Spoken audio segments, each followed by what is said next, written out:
আমি এক অসহায় নারী তুলেছি দুটি হাত।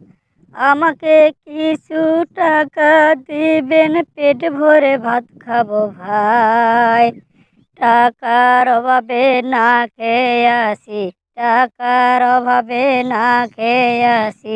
দেখার কেহ নাই, দেখার কেহ নাই। আরে আরে, এ আমি কাকে দেখছি? এ না হাসিনা।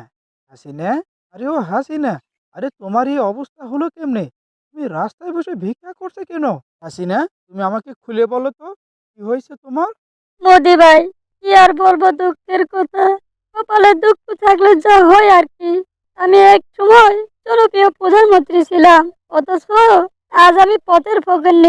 বাংলাদেশের মানুষের অভিশাপে আজ আমার এই অবস্থা। বাংলাদেশের মানুষকে আমি অনেক কষ্ট দিয়েছি মোদি ভাই, তার ফল আজ আমি পথের ফকির। মোদি ভাই, ভারতে আসার পর থেকে আমি বড় অসহায়। তুমিও আমার কোনো খোঁজ খবর রাখোনি।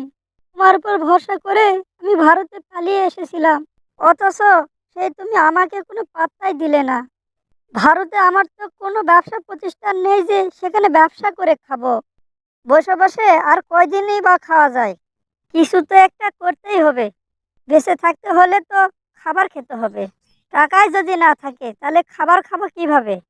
তাই পেটের দায়ে পথে পথে ভিক্ষা করে বেড়াই। ভিক্ষা করে যা পাই তা দিয়ে খাবার খাই।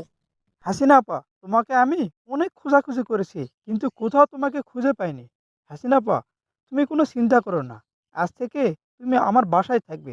তুমি যা খাইবে, যা পরবে, সবই তোমাকে দিব। চলো, আমার বাসায় চলো। তোমাকে আর পথে পথে ঘুরতে হবে না। তোমার সকল দায় দায়িত্ব আজ থেকে আমার।